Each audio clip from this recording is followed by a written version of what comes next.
आज अगर हमें यह शिकवा है हमारी नौजवान नस्ल बर्बाद हो गई, तो मुझे कहने दीजिए कि आज हमारे मुआशरे में उन बुजुर्गों की भी कमी है जो रातों में तहज्जुद पढ़ के अपने बच्चों के लिए दुआएं किया करते थे। हमारे मुआशरे और समाज को उन माओं की भी कमियां हैं जो सुबह उठ करके फजर के बाद बैठ करके मुसल्ले पर कुरान की तिलावत किया करती थी।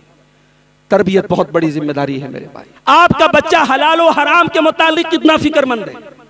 आज उलमा के पास तो फोन आने बंद हो गए, मौलवी साहब ये कारोबार कर सकते हैं कि नहीं। अब तो कारोबार करने के बाद फोन आता है, हाँ ये शुरू कर दिया, अब ये कैसा, ये बताइए। और मुझे तो कभी कभी हैरत होती है, हमारे बनारस में ये बड़ी बुरी एक जो है आदत कह लीजिए, लत कह लीजिए, लोग कब्रिस्तान जैसी जगह पे बैठ के जुआ खेलते हैं। कब्रिस्तान जो इबरत की जगह है, जो मौत को और आखिरत को याद करने की जगह है, हमारे शहर में कब्रिस्तान पे बैठ के लोग जो है हराम और नाजायज काम। हमारी औरतों की जुबान पर हमेशा शिकवा रहता है।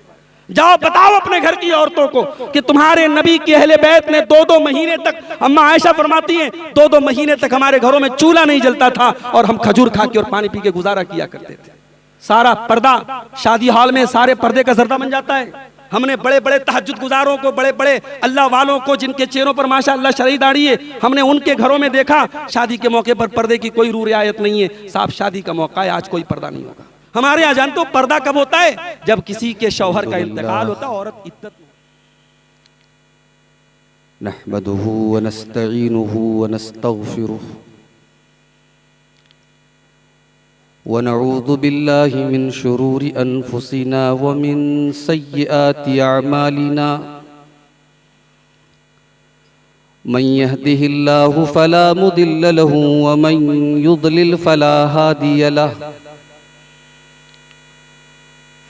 व अशहदु अल्ला इलाहा इल्लल्लाहु वहदहु ला शरीक लहु व अशहदु अन्न मुहम्मदन अब्दुहु व रसूलुहु या अय्युहल्लज़ीना आमनुत्तक़ुल्लाहा हक़्क़ तुक़ातिही व ला तमूतुन्न इल्ला व अंतुम मुस्लिमून या अय्युहन्नासुत्तक़ू रब्बकुमुल्लज़ी ख़लक़कुम मिन नफ़्सिन वाहिदह व ख़लक़ मिन्हा ज़ौजहा व बत्थ मिन्हुमा रिजालन कसीरन व निसाअ वत्तक़ुल्लाहल्लज़ी तसाअलून बिही वल अरहाम इन्नल्लाहा काना अलैकुम रक़ीबा या अय्युहल्लज़ीना आमनुत्तक़ुल्लाहा वक़ूलू क़ौलन सदीदा युस्लिह लकुम अअमालकुम व यग़फिर लकुम ज़ुनूबकुम व मन युतिइल्लाहा व रसूलहु फ़क़द फ़ाज़ फ़ौज़न अज़ीमा अम्मा बादु फ़इन्न खैरल हदीथि किताबुल्लाह व खैरल हदी हदी मुहम्मदिन सल्लल्लाहु अलैहि वसल्लम व शर्रल उमूरि मुहदसातुहा व कुल्ल मुहदसतिन बिदअह व कुल्ल बिदअतिन ज़लालह व कुल्ल ज़लालतिन फिन्नार। अऊज़ु बिल्लाहि मिनश शैतानिर रजीम बिस्मिल्लाहिर रहमानिर रहीम लक़द कान लकुम फ़ी रसूलिल्लाहि उस्वतुन हसनतुन लिमन कान यरजुल्लाह वल यौमल आखिर व ज़करल्लाह कसीरा। सदर मोहतरम उलमाए ज़ी वक़ार, मोहतरम बुजुर्गों, नौजवान साथियों, प्यारे बच्चों, सीरतुन नबी अला साहिबिहा अफ़ज़लुस सलावात व तस्लीम के कीमती मौजू पर इस मस्जिद के ज़िम्मेदारों और जमात इस्लामी की तरफ से ये बेहतरीन प्रोग्राम अल्लाह के इस घर में आज रखा गया और बड़े अहम मौज़ूआत पर उलमाए किराम को गुफ्तगू की दावत दी गई। मुझसे पहले हमारे बड़े मुवक्कर उस्ताद हज़रत मौलाना खुर्शीद अनवर आज़मी हफ़िज़हुल्लाह का ख़िताब अभी आपने समाअत किया। मुझे जो उन्वान मिला है वो है नस्ल नौ की तरबियत, सीरतुन नबी सल्लल्लाहु अलैहि वसल्लम की रोशनी। मेरे भाइयों,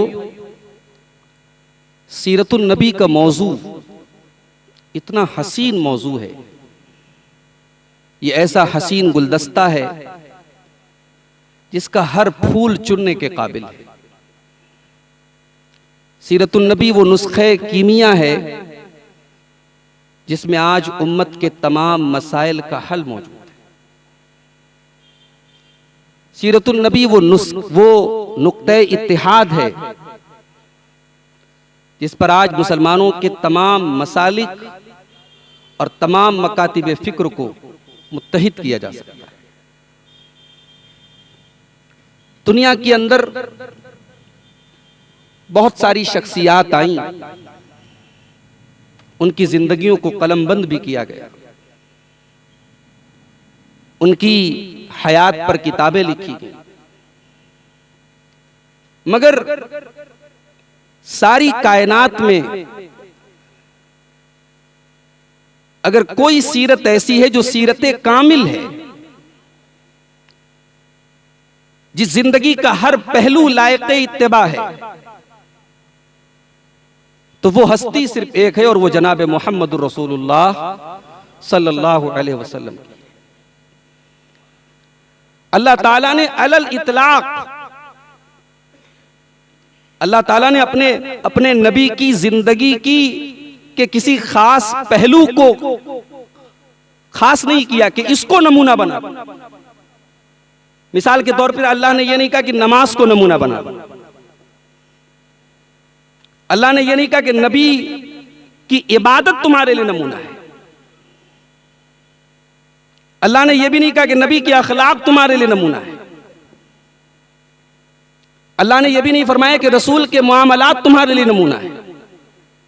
अल्लाह ने अलल इतलाक नबी अकरम सल्लल्लाहु अलैहि वसल्लम की तमाम जिंदगी मुकम्मल हयात को नमूने उसवे हसना करार दिया। कुरान मजीद की जो आयत मैंने आपके सामने पढ़ी, 21वें पारे के आखिर की आयत, सूरतुल अहज़ाब की आयत नंबर 21 है। बड़ी मशहूर आयत है, आपने बारहा सुनी होगी। सुनते तो हैं हम, मसला तो यही है, सुनते हैं हम, सुनने का शौक है, मगर इस आयत में बहुत बड़ा पैगाम भी छुपा है। इस आयत के दो टुकड़े हैं। लक़द काना लकुम फी रसूलिल्लाहि उस्वतुन हसना, ये एक टुकड़ा है। ऐ मुसलमानों, तुम्हारे लिए अल्लाह के प्यारे रसूल की जिंदगी उसवे हसना है, बेहतरीन नमूना है, आइडियल है, आदर्श है। इससे बेहतर जिंदगी नहीं मिलेगी। नबी अकरम तुम्हारे लिए नमूना है, बेहतरीन नमूना है। अल्लाह ने इतना कह के बस नहीं किया। इतना टुकड़ा तो हम सबको याद भी होगा, हम सुनते रहते हैं। इस आयत का अगला टुकड़ा काबिल गौर है। लिमन काना यरजुल्लाह वल यौमल आखिर, अल्लाह के नबी नमूना है, उसवे हसना है, आपकी जिंदगी काबिल इत्तिबा है, आपकी जिंदगी नमूना बनाने के काबिल है। मगर ये सबके बस की बात नहीं है। नबी अकरम को नमूना वही इंसान बना सकता है लिमन काना यरजुल्लाह, जिसके दिल में अल्लाह का डर हो, अल्लाह से मिलने की उम्मीद हो, वल यौमल आखिर, और जिसके अंदर कयामत के दिन के ऊपर ईमान हो। जब तक अल्लाह के ऊपर ईमान नहीं है, जब तक जजा और सजा का खौफ नहीं है, जब तक अल्लाह की बारगाह में पेश होने का एहसास नहीं है, मोहब्बत रसूल पर बातें होंगी, वाकयात बयान किए जाएंगे, प्रोग्राम होंगे, कॉन्फ्रेंसें होंगी, नारे लगेंगे, मोहब्बत के बहुत सारे मज़ाहिर होंगे, मगर नबी को नमूना बनाने की हिम्मत वही इंसान कर सकता है जिसके अंदर ये दो चीजें पाई जाए। जो अल्लाह के से उम्मीद रखता हो, अल्लाह से मिलने की उम्मीद रखता हो, और कयामत के दिन के ऊपर ईमान रखता हो। व ज़करल्लाह कसीरा, और अल्लाह को कसरत से याद करता। मेरे भाइयों, मेरा मौजू है नस्ल नौ की तरबियत। नस्ल नौ मीन्स हमारी नौजवान नस्ल, हमारी यंग जनरेशन, हमारी वो नस्ल जिससे इस उम्मत के मुस्तकबिल की उम्मीदें वाबस्ता है।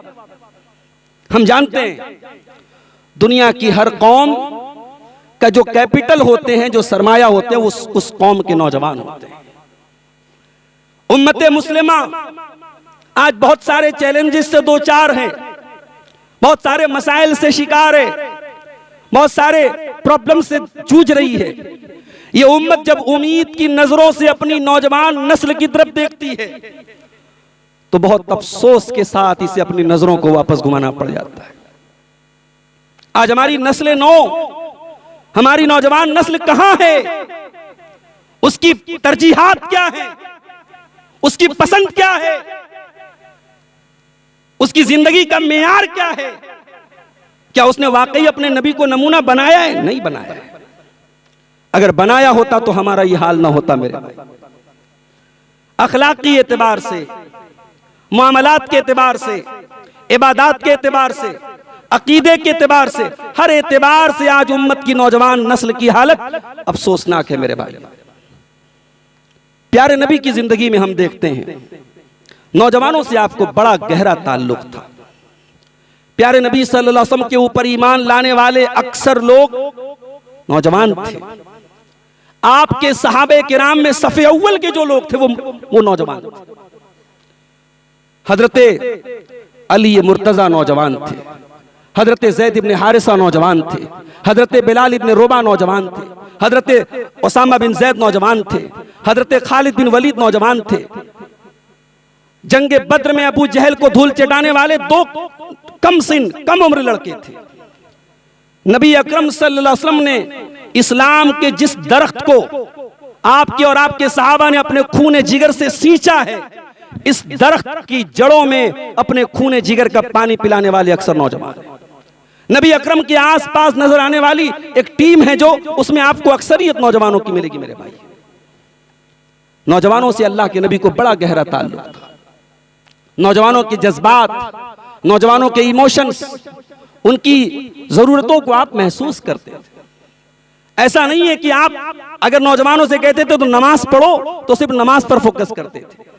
एक नौजवान अगर शादी के काबिल है तो अल्लाह के नबी उसे शादी करने का हुक्म देते थे।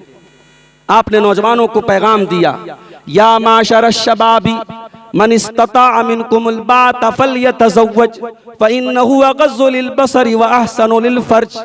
ऐ नौजवानों, शादी के काबिल हो तो शादी करो। तुम्हारी नजरों की हिफाजत, तुम्हारी शर्मगाह की हिफाजत इसी से हो। ये नबी के अल्फाज है भाई। तकरीरें सुन के नौजवानों की शर्मगाह की हिफाजत नहीं होगी, नमाजें पढ़ के उनकी शर्मगाह की हिफाजत नहीं होगी। अगर वो शादी के काबिल हैं, ये प्यारे रसूल का हुक्म है, ये हमारे नबी का हुक्म है, उनकी शादी कराओ। और आगे बढ़िए। एक मर्तबा एक कबीले के चंद लोग नए नए मुसलमान हुए थे, प्यारे नबी सल्लल्लाहु अलैहि वसल्लम के पास आए। उस कबीले के अंदर एक नौजवान साहबी थे, उनका नाम था मालिक बिन हुवैरिस रज़ियल्लाहु ताला। वो कहते हैं, अतैना इलन नबी सल्लल्लाहु अलैहि वसल्लम व नहनु शबबतुन मुतकारिबून। हम लोग अल्लाह के नबी के पास आए, हमारी जो टीम पहुंची अल्लाह के रसूल के पास, हम नौजवानों की टीम थी। ये काबिल गौर बात है। हमारे यहाँ फजर की नमाज में अक्सरियत बुजुर्गों की मिलेगी। कोई दीनी काम हो, कोई दीन से मुताल्लिक काम हो, उसकी बागडोर आज ज्यादा बुजुर्ग हजरात संभालते हुए नजर आएंगे, नौजवान पीछे पीछे नजर आएंगे। यहां अल्लाह के रसूल के पास दीन सीखने के लिए, दीन को जानने के लिए, इबादत का तरीका सीखने के लिए सहाबा की टीम आई और कहते हैं हम नौजवान थे। फ़अक़मना इंदहु 20 लैला। हमने अल्लाह के नबी के पास 20 दिन तक क़याम किया, 20 दिन तक रहे।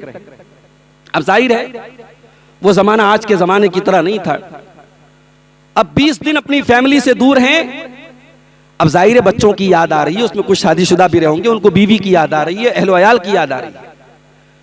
तो हजरत मालिक कहते हैं, देखिए अल्लाह के नबी अपने सहाबे किराम की नफ्सियात को कैसा पढ़ते थे, अपने साथियों के मिजाज के कैसे मिजाज शनास थे अल्लाह के नबी। हजरत मालिक कहते हैं, फलम्मा इश्तकना इला अहलिना, जब हमारे अंदर अपने घर वालों की ख्वाहिश पैदा हुई, घर जाने की ख्वाहिश पैदा हुई, वकान रहीमन रफीकन, और अल्लाह के प्यारे हबीब बड़े रहम दिल थे और बड़े रफीक थे, बड़े नरम दिल थे। आपने महसूस कर लिया कि अब इन लोगों को घर जाने की जरूरत है। आपने फरमाया इरजिऊ इला अहलीकुम, आप लोग अपने घरों को वापस चले जाएं, और जो दीन आपने सीखा है अब जा करके अपने घर वालों को, अपने अहलो अयाल को, अपनी फैमिली को, अपने परिवार को सिखाएं। वलियउम्मुकुम अकबरुकुम, और जो तुम में उम्र दराज है, जिसकी उम्र ज्यादा है, वो नमाज पढ़ाए। वसल्लू कमा रअयतुमुनी उसल्ली, और नमाज आपने मुझे पढ़ते हुए देखा है, इसी तरीके पर जाके आप अपने घरों में, अपने कबीले में जाके नमाज पढ़ें। इस हदीस को बयान करके मैं ये बताना चाहता हूं कि अल्लाह के प्यारे नबी अपने नौजवान सहाबे किराम के जज्बात को समझ गए कि अब इनको घर की याद आ रही, उनको घर भेज दिया आपने। ये ताल्लुक था अल्लाह के नबी के सहाबे किराम, नौजवान सहाबे किराम से। आज मसला ये है मेरे भाई, हमारे बुजुर्गों को शिकायत है, हमारा नौजवान बड़ा बिगड़ गया है, हमारा नौजवान बड़ा अय्याश होता चला जा रहा है, हमारा नौजवान नशाखोरी की तरफ जा रहा है, हमारा नौजवान शराब नोशी की तरफ जा रहा है। सवाल ये है, ये नौजवान आज नौजवान हुए, कल ये बच्चे थे, और ये किसी के बेटे हैं, और ये किसी के भाई हैं, और कोई इनका बाप है, और कोई इनका गार्जियन है। ये बच्चियां हैं, कोई इनकी माँ है, कोई इनकी बड़ी बहन है, कोई खाला है, कोई फूफी है। ये जो गार्जियन हैं, इनकी क्या जिम्मेदारी है मेरे भाई? बच्चों को पैदा करना, बच्चों को दुनियावी सहूलतें देना, यही सिर्फ एक माँ बाप की जिम्मेदारी नहीं। माँ बाप की बहुत बड़ी जिम्मेदारी अपनी औलाद की तरबियत है। और मैं बड़े वसूख के साथ और बड़े इत्मीनान के साथ कहता हूं कि अगर कयामत के दिन वो बेटा पकड़ा जाएगा जिसने मां की खिदमत में कोताही की है, जिसने बाप के साथ अगर किसी किस्म की बदतमीजी की, अगर उस बेटे की पकड़ होगी तो वो बाप भी नहीं बख्शा जाएगा जिसने अपने बच्चों की हक तलफी की होगी, जिसने अपने बच्चों की तरबियत सही तरीके से नहीं की होगी, जिसे अपने बच्चों की दुनिया की तो याद रही, अपने बच्चों की दुनियावी तालीम तो याद रही, अपने बच्चों के लिए प्रॉपर्टी बनाना तो याद रहा, अपने बच्चों के लिए बिजनेस को आगे बढ़ाना तो याद रहा, अपने बच्चों के दीन की कोई फिक्र न रही, अपने बच्चों की आखिरत की कोई फिक्र न रही, उस बाप की गर्दन पकड़ी जाएगी क़यामत। यह औलाद हमारी गर्दनों पर बहुत बड़ी अमानत है मेरे भाई। और ये प्यारे नबी ने हमें सबक दिया है।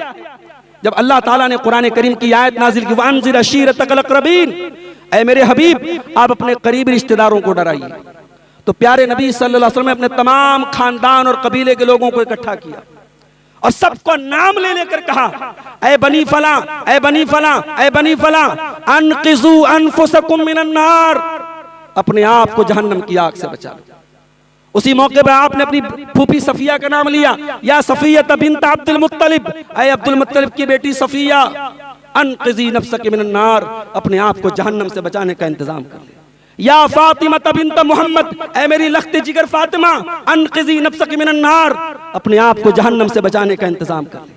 ये प्यारे नबी के अल्फाज नहीं है, ये प्यारे नबी एक उम्मत के तमाम गार्जियंस को एक सबक दे रहे हैं कि अपने बच्चों के तईं, उनकी आखिरत के तईं फिक्रमंद हो जाओ। जानते हो हजरत अब्दुल्लाह बिन मसूद रज़ी अल्लाह ताला अन्हु जब रात में तहज्जुद पढ़ते थे, उनका मासूम बच्चा बगल में सोया रहता था।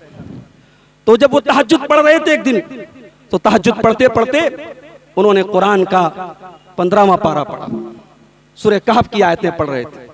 सूरह कहफ में अल्लाह ताला ने हजरत मूसा और हजरत खज़िर का वाक़या बयान किया कि ये दोनों एक बस्ती से गुजरे। बस्ती के लोग बड़े बखील थे, इन लोगों को भूख लगी थी, इन्होंने खाना मांगा, उन्होंने खाना तक नहीं खिलाया।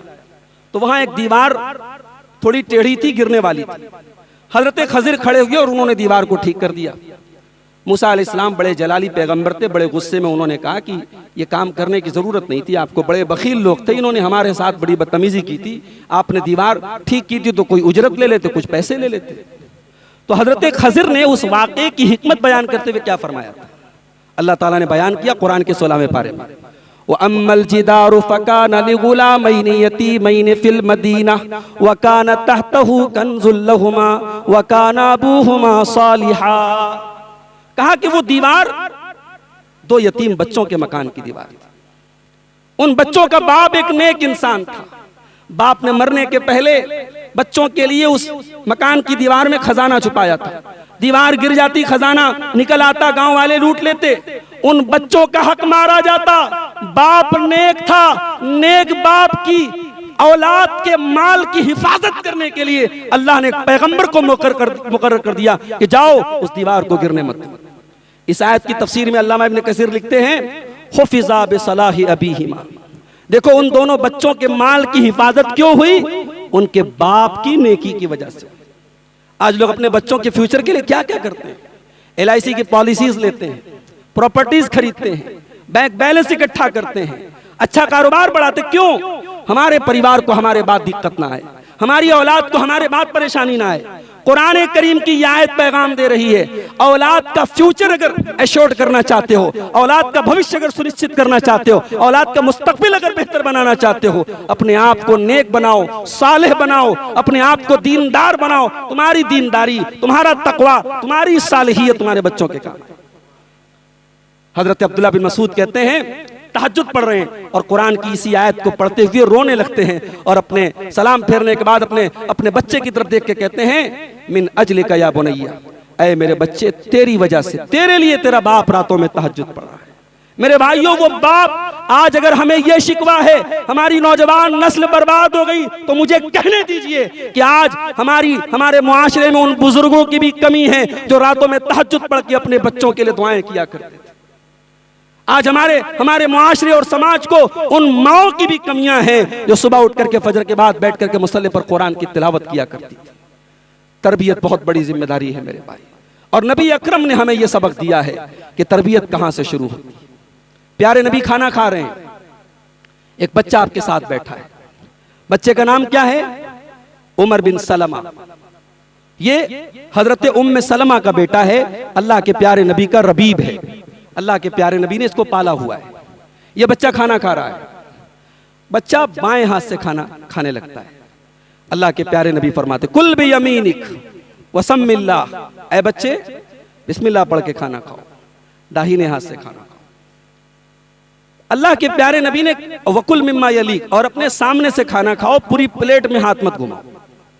3 उसूल सिखाए अल्लाह के नबी ने, बिस्मिल्लाह पढ़ के खाना खाओ, और दाहिने हाथ से खाना खाओ, सामने से खाना खाओ। हजरत उमर बिन सलमा कहते हैं कि ताहयात प्यारे नबी ने जो मुझे तरीका सिखा दिया खाने का, वही ताहयात मरते दम तक वही तरीका मुझे याद रहा, उसी तरीके पर मैं कायम रहा। ये जो हम पढ़ते हैं ना, बच्चों की साइकोलॉजी में ये पढ़ाया जाता है कि बच्चों को जो सिखा दिया जाए वो पत्थर की तरह अनमिट हो जाता है, उनके दिमाग पे नक्श हो जाता है। तो नबी अकरम ने ये सबक दिया कि अपने बच्चों को बचपन से जो सिखाओगे वो सीख लेंगे। महाराष्ट्र के शोलापुर में एक साहब के घर में गया, 5 साल का बच्चा, उसे पूरी सूरह मुल्क याद है। यहाँ कितने नौजवानों को सूरह मुल्क याद नहीं होगी? 2.5 पेज की, हाफिज कुरान पे 2.5 पेज की सूरत है सूरह मुल्क, याद करने में पसीने छूट जाएंगे। 5 साल के बच्चे ने याद। मैंने पूछा, बेटा तुम कैसे याद कर लिया तुमने? कहा दादा रोज पढ़ते हैं रात में सोने के टाइम, मैंने सुन के याद कर। अल्लाह, हमारे कौम को, हमारे समाज को उन दादाओं की जरूरत भी है मेरे भाई।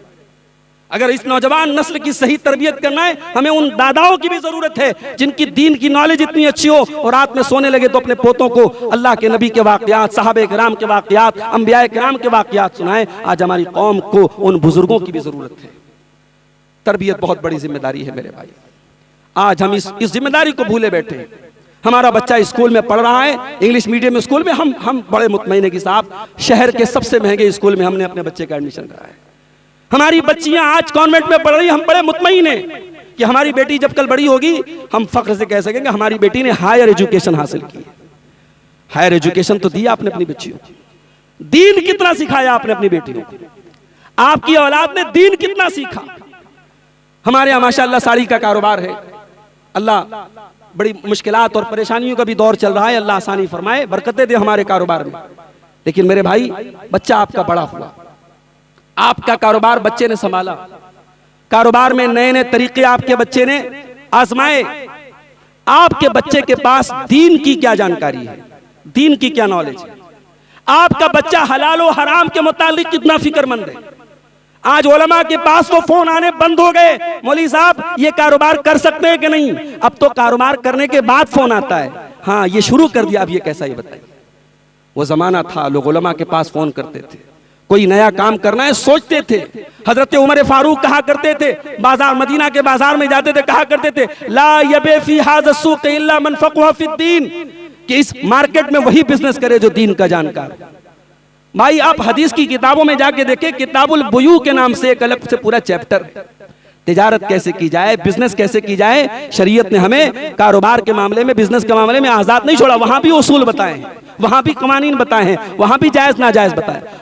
हमें बस इससे मतलब है हमारा बेटा बिजनेस को आगे लेके जा रहा है, हमें बच्चों की आखिरत के मुतालिक कोई फिक्र नहीं है, हलाल और हराम के मुतालिक कोई फिक्र नहीं है। अल्लाह के प्यारे नबी को फिक्र होती थी मेरे भाई। अल्लाह के प्यारे हबीब मस्जिद में बैठे हुए हैं, आपके नवासे सैयदना हसन रजी अल्लाह तआला अन्हु मस्जिद में खेल रहे हैं और सदका की खजूरें आई हुई हैं जो मस्जिद के गोशे में रखी हुई। हजरत हसन रजी अल्लाह तआला अन्हु ने एक खजूर उठाई और बच्चे हैं 5 साल के, उन्होंने मुंह में डाली। अल्लाह के प्यारे नबी की नजर पड़ी। आप चाहते तो खजूर निकाल के मुंह में से फेंक देते, बात खत्म हो जाती। इससे खजूर हजरत हसन के हलक में ना जाती, बस ये होता, बच्चे की तरबियत ना होती, बच्चे को सबक ना मिलता।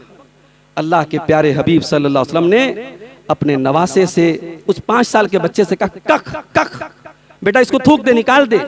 अमा शउरत अन्ना ला नाकुल सदका, तू मेरा नवासा है, मेरा लख्ते जिगर है, मेरे अहले बैत में से, तू नहीं जानता कि ये सदका की खजूर है और हम सदका नहीं खाते। उस 5 साल के बच्चे को, अपने 5 साल के नवासे को अल्लाह के प्यारे हबीब हलाल और हराम बता रहे हैं, उम्मत को सबक दे रहे हैं। अपने बच्चों के बचपन से हलाल और हराम की तमीज सिखाओ, उन्हें हलाल और हराम का फर्क सिखाओ। आज हम नहीं सिखाते मेरे भाई, आज हमें इस बात से कोई मतलब नहीं है, हमें इस बात से मतलब है हमारा बेटा हमारे बिजनेस को आगे लेके जाए, वो किस तरीके से पैसा कमा रहा है। आज हमारी कौम के बच्चे, IPL हो रहा था, लोग सट्टे लगा रहे थे, वर्ल्ड कप का मैच हो रहा था और ऑनलाइन एप्स के जरिए जुए खेल लेते हमारे कौम के बच्चे, और हमें मालूम है। और मुझे तो कभी कभी हैरत होती है, हमारे बनारस में ये बड़ी बुरी एक जो है आदत कह लीजिए, लत कह लीजिए, लोग कब्रिस्तान जैसी जगह पे बैठ के जुआ खेलते हैं। कब्रिस्तान जो इबरत की जगह है, जो मौत को और आखिरत को याद करने की जगह है, हमारे शहर में कब्रिस्तान पे बैठ के लोग जो है हराम और नाजायज काम करते हैं। अल्लाह हम सब की हिफाजत फरमाए। मेरे भाइयों, अपने बच्चों के हलाल और हराम का फर्क सिखाना, ये प्यारे नबी की सीरत से हमें ये सबक मिलता है। और आगे बढ़िए, अल्लाह के प्यारे हबीब सल्लल्लाहु अलैहि वसल्लम एक मर्तबा ऊँटनी के ऊपर सवार है। आपके चचाजाद भाई हजरत अब्दुल्लाह इब्न अब्बास रजी अल्लाह तआला अन्हुमा, जिनकी उम्र अभी 10 से 12 साल है, वो आपके साथ ऊँटनी के ऊपर पीछे सवार है। अल्लाह के प्यारे नबी उस 12 साल के बच्चे से कहते हैं, या गुलाम इन्नी उअल्लिमुका कलिमात, ऐ मेरे बच्चे कुछ बातें तुझे सिखा रहा हूं, गौर से सुनना। इहफज़िल्लाह यहफज़का, बेटा देख अल्लाह के कानून की हिफाजत करते रहना, अल्लाह के अहकाम की, अल्लाह की शरीयत की, अल्लाह के हुदूद की हिफाजत करते रहना, अल्लाह तेरी हिफाजत करे। क्या पैगाम है, क्या सबक है। जिंदगी में जितनी भी प्रॉब्लम्स आ जाए, अगर ये सबक याद हो जाए हमारी नौजवान नस्ल को, तो फिर कोई मसला नहीं। इहफज़िल्लाह यहफज़का, जब तक तू अल्लाह के कानून की हिफाजत करता रहेगा, अल्लाह के दीन की हिफाजत करता रहेगा, अल्लाह तेरी हिफाजत करता रहेगा। वइज़ा सालत फसअलिल्लाह, और ए बच्चे जब भी सवाल करना तो अल्लाह से सवाल करना। वइज़ा इस्तअनत फस्तईन बिल्लाह, और जब भी मदद तलब करना तो अल्लाह से मदद तलब करना। 12 साल के बच्चे को अल्लाह के नबी ने 3 जुमलों में पूरे दीन की बुनियाद सिखा दी, तौहीद सिखा दी, दीन की बुनियादें सिखा दी। उसके बाद आपने फरमाया कि ऐ मेरे बच्चे, वअलम अन्नल उम्मत लव इज्तमऊ अला अन यनफऊका बिशै, सारी उम्मत मिलकर के तुझे कोई फायदा पहुंचाना चाहे, ला यनफऊका नहीं पहुंचा सकती, इल्ला मा कतबहुल्लाहु लक, सिवाय उसके जो अल्लाह ने तेरी तकदीर में लिख दिया है। सारी उम्मत मिलकर के तुझे कोई नुकसान पहुंचाना चाहे, नहीं पहुंचा सकती, सिवाय उसके जो अल्लाह ने तेरी तकदीर में लिख दिया है। 12 साल के बच्चे को अल्लाह के नबी ने तकदीर का अकीदा सिखा दिया, तौहीद सिखा दी। आज हमारे हमारे नौजवानों से अगर हम बच्चों को छोड़ दिए नौजवानों की बात करें, तकदीर का मतलब नहीं मालूम। इंग्लिश मीडियम स्कूल में पढ़ने वाले, मैं क्लास 7 क्लास 8 हाई स्कूल तक के बच्चों की बात कर रहा हूं, उनसे बड़े मोटे मोटे दीन के सवालात आप कर लें, हमारे बच्चे जवाब नहीं दे पाएंगे, नहीं जवाब दे पाएंगे। ये बहुत अफसोस की बात है मेरे भाई। जनाजे की नमाज की दुआएं पूछ लें आप नहीं बता पाएंगे, जनाजे की नमाज का तरीका पूछ लें आप नहीं बता पाएंगे। यानी हम इतना पढ़ा लिखा करके ऐसी औलाद तैयार कर रहे हैं जो इस काबिल भी ना हो कि अपने बाप का जनाजा पढ़ सके। मेरे भाई, ये फिक्र करने की बात है। कुरान करीम के 28वें पारे में सूरह तहरीम में अल्लाह फरमाता है, या अय्युहल्लज़ीना आमनू कू अनफुसकुम व अहलीकुम नारा, ऐ ईमान वालों अपने आप को और अपनी फैमिली को जहन्नम की आग से बचाओ। वक़ूदुहन्नास वल हिजारा, जिस जहन्नम की आग का ईंधन इंसान और पत्थर होंगे। जहन्नम की आग दुनिया की आग से 70 टाइम्स ज्यादा खतरनाक होगी। अल्लाह के प्यारे नबी ने फरमाया कि दुनिया की आग से 70 गुना ज्यादा खतरनाक होगी जहन्नम की आग, और जहन्नम की आग का ईंधन इंसान और पत्थर होगा। अल्लाह कह रहा है अपने बच्चों को, अपने परिवार को उस आग से बचाओ। इस आयत की तफसीर में हजरत अली मुर्तजा रज़ी अल्लाह तआला अन्हु फरमाते हैं कि इस आयत का मतलब है अल्लिमूहुम व अद्दिबूहुम, अपने बच्चों को दीन सिखाओ, अपने बच्चों को अदब सिखाओ। मेरे भाइयों, ये मैं नबी अकरम की सीरत की रोशनी में आपके सामने बात कर रहा हूं, अल्लाह के प्यारे नबी और आपके सहाबा के अक़वाल की रोशनी में बात कर रहा हूं कि अपने बच्चों को, अपने परिवार को जिस तरीके से अपने आप को जहन्नम से बचाना है, वैसे अपने परिवार को भी जहन्नम की आग से बचाना है। आज हमें इस बात की फिक्र नहीं है मेरे भाई। हाँ, मैं मानता हूं नौजवानों के अंदर कुछ खराबियां हैं, कुछ बिगाड़ हैं, मगर हमें ये बात भी, इस बात का भी यकीन करना होगा और ये बात भी समझ लेनी चाहिए, ये नबी अकरम का दौर नहीं है, सहाबे किराम का, ये खैरुल कुरून का दौर नहीं है, फितनों का दौर है, ये कुर्ब क़यामत का दौर है। सहाबे किराम के मुकाबले में, उनके दौर के मुकाबले में आज बहुत ज्यादा फितने। इन फितनों के दौर में अपनी नौजवान नस्ल को हमें अगर इन फितनों से बचाना है, जाहिर है जिस्म के अंदर जब बैक्टीरिया ज्यादा हो तो हम मजबूत एंटीबायोटिक इस्तेमाल करते हैं, जब बदन के अंदर बीमारी तगड़ी हो तो हमारा एंटीबायोटिक भी तगड़ा होना चाहिए। अगर फितनों का दौर है तो इन फितनों से बचने का जो सुरक्षा कवच है वो मजबूत होना चाहिए। और वो सुरक्षा कवच क्या है मेरे भाई? वो कुरान और सुन्नत है, वो कुरान और सुन्नत है, वो अल्लाह के नबी की सुन्नत है, आपकी सीरत है। जब अपने नौजवानों को अपने नबी के तरीके और अपने नबी की सीरत से हम वाकिफ कराएंगे, इंशाअल्लाह बहुत सारे फितनों से बचेंगे। आज सीरतुन नबी के इस प्रोग्राम में मैं आपको एक पैगाम देना चाहता हूँ, यहाँ बैठे हर मुसलमान को यह पैगाम देना चाहता हूँ, कम अज कम एक किताब आप अपनी पसंद से, अपने आलिम दीन से पूछ लें, कोई एक किताब सीरतुन नबी के मौजू पर जरूर आप अपने घर में रखें। और अगर आप मुझसे बात करेंगे तो मेरी नज़र में सीरत की मशहूर किताबों में उर्दू की अगर बात करें, अल्लामा शिबली नोमानी की सीरतुन नबी बहुत बेहतरीन किताब है। अल्लामा सुलेमान मंसूरपुरी की रहमतुल्लाह अलमीन बड़ी मोहब्बत और अकीदत में डूब करके लिखी गई किताब है। इसी तरीके से अल्लामा सफीर रहमान मुबारकपुरी की रहीकुल मख्तूम बहुत बेहतरीन किताब है। सीरत की कोई एक किताब हर मुसलमान के घर में होनी चाहिए, हर मुसलमान के घर में होनी चाहिए, ताकि हमारे बच्चे, हमारी नौजवान नस्ल अल्लाह के नबी की सीरत को पढ़े और देखे। वो नबी, उस नबी की जिंदगी में हर किस्म के मोड़ आए मेरे भाई। हमारे नबी अगर रातों में अल्लाह की बारगाह में तहज्जुद पढ़ रहे हैं तो दिन में बद्र हुनैन के मार्के भी चल रहे हैं। आपने एक बेहतरीन शौहर का भी किरदार अदा किया, एक बेहतरीन बाप का भी किरदार अदा किया, और बाप की बात याद आई तो हाय हाय, आज हमारे मुआशरे में हर उस बाप को जो अपनी बच्चियों की, अपने बच्चों की सही तरबियत करना चाहता है, उसे रसूल अकरम की सीरत बहैसियत वालिद के उसका मुताला करना चाहिए। अल्लाह के नबी ने अपनी बेटियों की तरबियत कैसे की, आपने अपनी बच्चियों की कैसे तरबियत की और उनकी आखिरत की कैसे फिक्र की आपने। सही बुखारी के अल्फाज हैं, अल्लाह के प्यारे नबी अपनी बेटी सैयदा फातिमा से मिलने गए, उनके दरवाजे पर गए और अचानक आपके चेहरे की रंगत बदली और आप वहां से वापस चले आए। हजरत फातिमा को मालूम हुआ कि मेरे वालिद आए थे और दरवाजे से वापस चले गए। उन्होंने हजरत अली से कहा जरा पता करो अल्लाह के नबी क्या बात है, क्या ऐसी बात हो गई कि आप आए और वापस चले गए। हजरत अली अल्लाह के रसूल के पास आए, सही बुखारी के अल्फाज, कहा या रसूलल्लाह ऐसा मामला हुआ, आप हमारे दरवाजे पर आए और आकर के चले गए, क्या मामला था? अल्लाह के नबी ने फरमाया रअयतु अला बाबिहा सित्रम मुवश्शया, ऐ अली मैंने देखा कि मेरी बेटी के दरवाजे पर एक धारीदार डिजाइनदार पर्दा लटका। इस हदीस की शरह में हाफिज इब्न हजर लिखते हैं, भाई दरवाजे पर पर्दा लटकाना कोई हराम काम तो नहीं है, कोई नाजायज काम, कोई मकरूह काम तो नहीं है। और अगर चलो मान लो कुछ डिजाइन थे, कुछ धारीदार उस पर नक्शो निगार बने, तो ये भी कुछ हराम नहीं था। मगर ये रसूल अकरम का अंदाज जिंदगी था।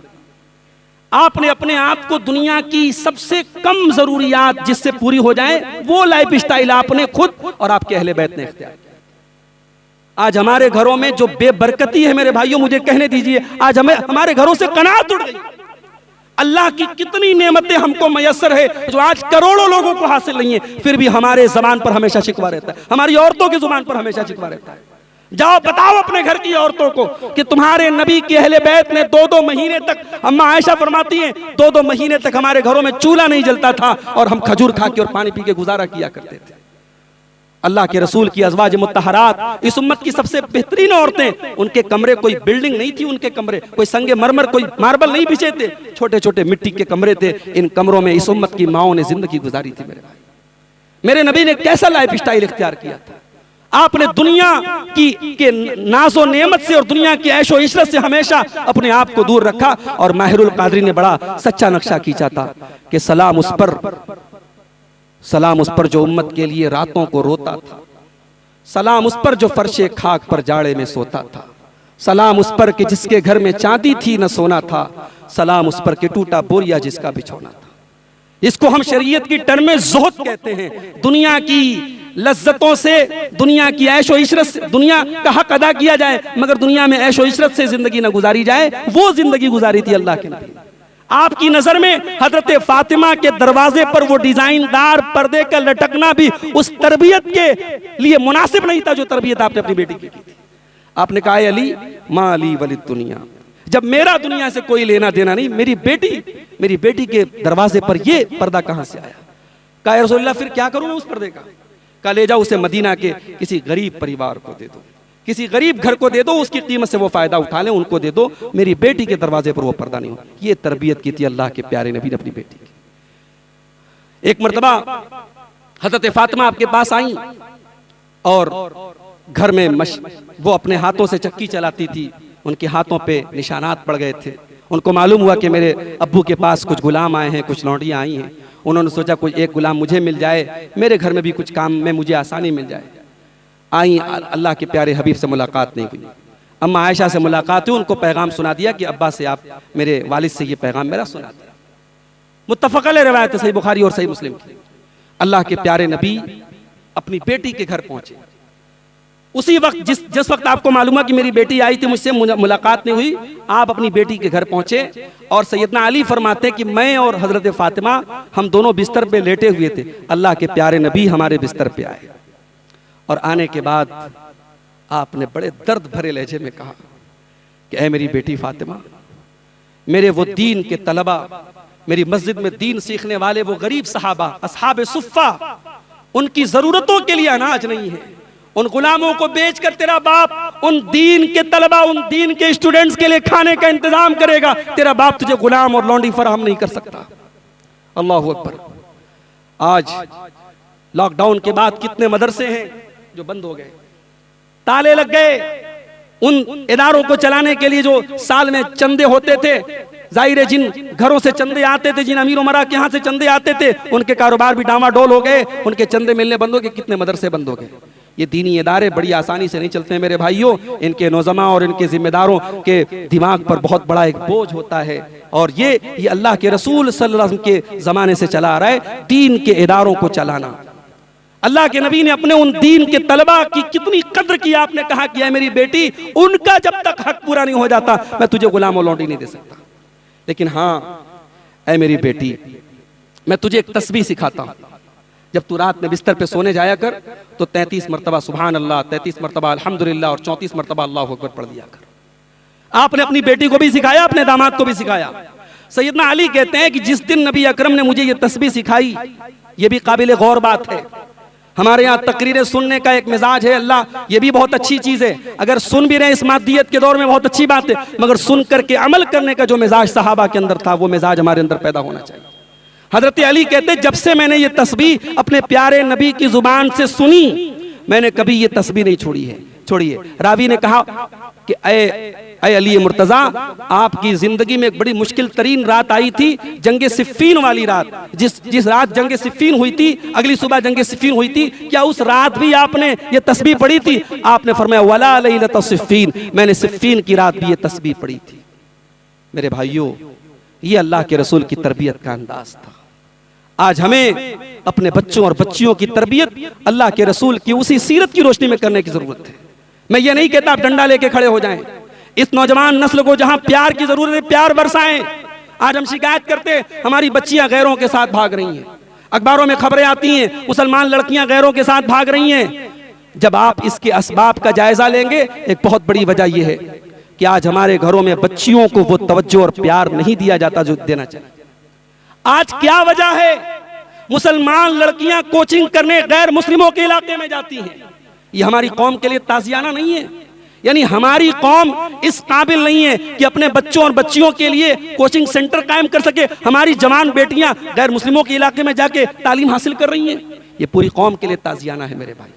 और अगर आज हमारी कौम की बच्चियां ये कह रही हैं कि हमें गैरों के इलाके में ज्यादा सिक्योरिटी फील होती है, हम अपने आप को ज्यादा सिक्योर फील करते हैं, ये भी हमारी कौम के लिए बहुत बड़ा ताजियाना है। अगर हमें अपनी बच्चियों को पर्दे और नकाब की तालीम देने की जरूरत है, तो अपने जवानों और अपने बूढ़ों को नजरें झुका करके चलने की भी तालीम देनी चाहिए मेरे भाई। अगर कुरान उन औरतों से ये हुक्म देता है वला युब्दीना ज़ीनतहुन्ना, अपनी ज़ेबो ज़ीनत, अपनी खूबसूरती को जाहिर न करें, तो कुरान ये भी कहता है यग़ज़ुज़ना कुल लिल मोमिनीना यग़ुज़्ज़ू मिन अब्सारिहिम, ऐ नबी मोमिन मर्दों से कह दो कि अपनी निगाहों को नीची रखें और अपनी शर्मगाहों की हिफाजत करें। ताली एक हाथ से नहीं बजेगी। कौम की औरतों को पर्दा दे दिया जाए और कौम के मर्दों को बेहया बना दिया जाए तो कौम का बेड़ा नहीं पार हो सकता। कौम के मर्दों को भी हया की जरूरत है और कौम की औरतों को भी हया की जरूरत है। और हमारी कौम की बेटियों को यह बताने की जरूरत है कि ये पर्दा ये कोई समाज का बंधन नहीं है जो BHU में जाके खुल जाए, जो शादी के हॉल में जाके खुल जाए, जो किसी फंक्शन में जाके खुल जाए। ये पर्दा तेरी पहचान है, तेरे दीन का हुक्म है, ये इबादत है, ये अल्लाह की तरफ से फरीजा है। ये पर्दा शादी हॉल में भी होना चाहिए। बड़े अफसोस की बात है मेरे भाई, सारा पर्दा शादी हॉल में सारे पर्दे का जर्दा बन जाता है। हमने बड़े बड़े तहज्जुद गुजारों को, बड़े बड़े अल्लाह वालों को जिनके चेहरों पर माशाअल्लाह शरई दाढ़ी है, हमने उनके घरों में देखा शादी के मौके पर पर्दे की कोई रूह रियायत नहीं है। साहब शादी का मौका है, आज कोई पर्दा नहीं होगा। मुझे कोई एक दलील ला के दे दो, कोई कुरान की एक आयत ला के दे दो जिसमें हमें ये गुंजाइश दी गई कि साहब एक दिन के लिए पर्दा माफ है, एक दिन के लिए बेपर्दगी हो सकती है। हमारे यहाँ जानते हो पर्दा कब होता है? जब किसी के शौहर का इंतकाल होता है, औरत इद्दत में होती है। हमारे मुफ्ती साहब बैठे, बहुत फतवा आता होगा इनके पास। मुफ्ती साहब इद्दत में किससे किससे पर्दा करना है? मुफ्ती साहब भी परेशान है कि ये कौन सा स्पेशल पर्दा है जो इद्दत में आ गया। ये बात याद रखो, इद्दत में कोई स्पेशल पर्दा नहीं है। औरत को जिन लोगों से साल के 360 दिन और जिंदगी के तमाम अय्याम में पर्दा करना है, उन्हीं से इद्दत में भी करना है। हमारे यहाँ पर्दा करने के लिए हम शौहर के मरने का इंतजार करते हैं। मेरे भाइयों, आज हमारी बच्चियों को, हमारी कौम की बेटियों को आज ये सबक सिखाने की जरूरत है। बच्चियों को किसी हाफिज जी से, किसी मौलानी से रट्टू तोते की तरह कुरान आपने पढ़ा दिया, उसने कुरान पढ़ लिया, कुरान का माना मतलब नहीं जाना, कुरान का तर्जमा तफसीर नहीं जाना, कुरान के अहकामात का मतलब नहीं जाना, तो क्या मतलब है इस दीन के सीखने का मेरे भाई? कुरान करीम में अल्लाह ताला अपने नबी की बीवियों को हुक्म देते हुए कहता है वज़कुरना मा युतला फी बुयूतिकुन्ना मिन आयातिल्लाहि वल हिकमा। ऐ नबी की बीवियों, तुम्हारे घरों में जो कुरान पढ़ा जाता है, जो हदीस पढ़ी जाती है, उसको याद किया करो, उसका जिक्र किया करो। इसका मतलब कि मुसलमान के घरों में कुरान और हदीस का जिक्र होना चाहिए, कुरान और हदीस का दर्स होना चाहिए। आज हमारे घरों में दुनिया की बहुत सारी मजलिसें होती हैं, कुछ ऐसी मजलिसें हमारे घर की फैमिली में हो जहां दीन पर बातें। मुझे याद आया, हमारे एक दोस्त हैं इलाहाबाद के, सऊदी अरब में रहते हैं। मैं अब बात खत्म कर रहा हूं, हमारे और भी उलमा बैठे हुए हैं, माजरत के साथ आखिरी बात बयान कर रहा हूं। ये हमारे एक दोस्त इलाहाबाद के हैं, सऊदी अरब में काम करते हैं, बच्चों से दूर रहते हैं। तो एक दिन वो हमको बताने लगे कि शेख साहब, मैं डेली अपने बच्चों को रात में 1 घंटा बात करता हूँ, जो कि अब तो वीडियो कॉल वगैरह सब हो जाती है फ्री में, इंटरनेट से। 1 घंटा डेली बात करता हूं, बच्चों से दुआएं सुनता हूं, बच्चों को दीन की बातें बताता हूं, बच्चों की तरबियत करता हूं। ये एक इंसान सैकड़ों किलोमीटर दूर अपने बच्चों से रह रहा है, बच्चों की तरबियत की फिक्र है। आज हम अपने घरों में हैं, बच्चा पास में है, बच्चा मोबाइल देख रहा है, बच्चा यूट्यूब में लगा हुआ है, बेटियां यूट्यूब में लगी हुई हैं। आप यकीन करें इस यूट्यूब के जरिए हम जो कल्चर प्रमोट कर रहे हैं, जो बच्चे हमारे बड़े हो रहे हैं, वक्त के पहले वो बालिग हो रहे हैं। 8-8, 9-9 साल के बच्चे अपनी उम्र और अपने मिजाज और अपने दिमाग से बहुत ऊपर की बातें जान रहे हैं। ये यूट्यूब उनको वक्त के पहले बालिग बना रहा है मेरे भाई। इसके पहले कि आपके बच्चे और बच्चियां आपके हाथ से निकल जाएं, उनकी तरबियत मोबाइल और यूट्यूब के बजाय अपने हाथ में ले लो मेरे भाई। जीते जी अपने बच्चों को यतीम मत बनाओ। अरबी का एक शायर कहता है, लईसल यतीम मन इंतहा अबवाहु मिन हम्मिल हयाती व खल्लफाहु जलीला। यतीम वो नहीं है जिसके माँ बाप उसे दुनिया में छोड़ के चले गए। इन्नल यतीम हुवल्लज़ी तलक़ा लहू उम्मन तखल्लत औ अबन मशगूला। यतीम वो है जिसकी माँ के पास उसके लिए वक्त ना हो, जिसके बाप के पास उसके लिए वक्त ना हो। अपने बच्चों के लिए अपना क्रीम टाइम निकालो मेरे भाई, अपना बेहतरीन टाइम निकालो, बच्चों की तरबियत के लिए वक्त निकालो, अपनी बच्चियों को भी दीन सिखाओ, अपने बच्चों को भी दीन सिखाओ। यही पैगाम है और यही अल्लाह के रसूल सल्लल्लाहु अलैहि वसल्लम की सीरत में हमें पैगाम मिलता है। दुआ करता हूँ रब्बुल आलमीन हम सबको प्यारे नबी सल्लल्लाहु अलैहि वसल्लम की सीरत के तकाज़ों को समझने की तौफीक अता फरमाए। रब्बुल आलमीन अपने नबी सल्लल्लाहु अलैहि वसल्लम से, नबी अकरम के सहाबे किराम से, नबी अकरम के अहले बैत से हम सबको सही और सच्ची मोहब्बत करने की तौफीक अता फरमाए। रब्बुल आलमीन सीरत तैयबा के हवाले से हम सब के दरमियान इत्तेहाद व इत्तेफाक भी पैदा करने की हम सबको तौफीक अता फरमाए। रब्बुल आलमीन हमारे दिलों में एक दूसरे की उल्फत व मोहब्बत पैदा फरमा दे। रब्बुल आलमीन हमारी नौजवान नस्ल को सुन्नत नबी और सीरत नबी के मुताबिक अपनी ज़िंदगी को गुजारने की तौफीक अता फरमाए। अल्लाह ताला हमारी नौजवान नस्ल को हर किस्म की बुराइयों से महफूज रखे। अल्लाह ताला हमारे बीमारों को शिफा अता फरमाए। रब्बुल आलमीन हमारे मरहूमीन की मग़फ़िरत फरमाए और रब्बुल आलमीन हर किस्म के शर और फितने से हम सब की हिफाजत फरमाए। आमीन व आखिर दावाना अल्हम्दुलिल्लाहि रब्बिल आलमीन। अस्सलामु अलैकुम व रहमतुल्लाहि व बरकातुहू।